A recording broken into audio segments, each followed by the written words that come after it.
वैसे तो पत्नियां पति से लड़ने के लिए बदनाम हैं।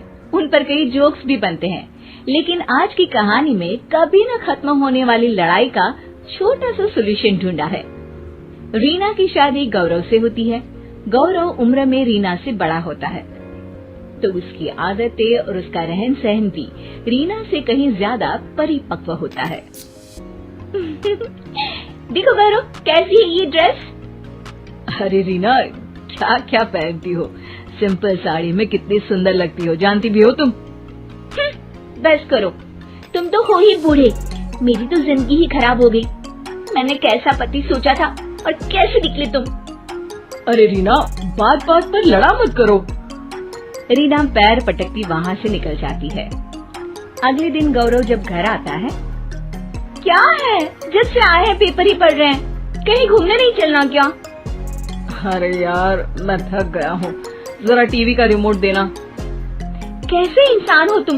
मैं सुबह से तुम्हारा इंतजार कर रही हूँ कि तुम मुझे कहीं घुमाने लेकर जाओगे, लेकिन तुम हो। रहने दो, बात ही मत करो मुझसे। गौरव को तो समझ में ही नहीं आता कि आखिर रीना उससे चाहती क्या है और वो क्यों उससे लड़ती रहती है। एक दिन, अरे रीना, खाने में क्या बनाया है? भूख लगी है। आज ना मैंने साउथ इंडियन खाना बनाया है, डोसा और इडली। बोलिए तो लगा दूं? अरे सांभर के साथ चावल दे दो ना, तुम्हें तो पता है इन सब चीजों से मेरा पेट नहीं भरता। ये सुनकर रीना का पारा 7वें आसमान में चढ़ जाता है। वो जोर जोर से चिल्लाने लगती है, फेंक दूंगी मैं सारा खाना, ना कोई खाना खाएगा और ना ही कोई सोएगा आज। अब तो गौरव के भी सब्र का बांध टूट जाता है। पहली बार गौरव रीना पर चिल्लाता है, बस करो रीना, बस करो, हर बात पर लड़ाई, हर बात पर झगड़ा। अरे मैंने बोला ही क्या है, बस यही ना कि चावल खाने का मन है। अरे पर टेस्ट करके तो देखो कि कैसा बना है खाना। अरे तो ये बोलती ना कि टेस्ट करके तो देखो, मैंने कब मना किया? क्या अब देखो तब लड़ाई, अब क्या खाना भी तुम्हारी पसंद का ही खाऊं? इतना कहकर गौरव वहाँ से निकल जाता है। अब क्या था, कभी न बोलने वाले गौरव के मुंह से इतनी बात सुनकर रीना का पारा हाई हो जाता है। वो वहाँ से पास में ही अपनी सहेली के घर चली जाती है। अरे क्या हुआ रीना, क्यों रो रही है तू?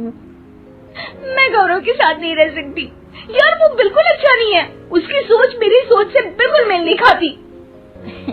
अरे ये तो भगवान ने नियम बनाया है, पति पत्नी कभी भी एक दूसरे के जैसे हो ही नहीं सकते। कहते हैं ना, दोनों गाड़ी के दो पहिए होते हैं।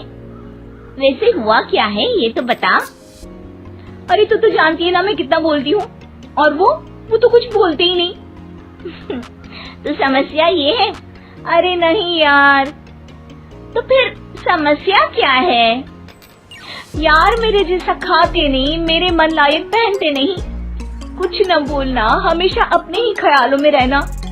यार शादी की है, एक दोस्त की तलाश थी, ये तो बस ऐसा है कि जिंदगी खत्म होने का इंतजार कर रहे हैं। अच्छा, तो तुझे शाहरुख खान जैसा पति चाहिए जो बाइक में शर्ट खोलकर घूमे या फिर पत्नी के साथ रास्ते में गाना गाए? शायद हाँ, लेकिन वो तो फिल्मों में होता है ना।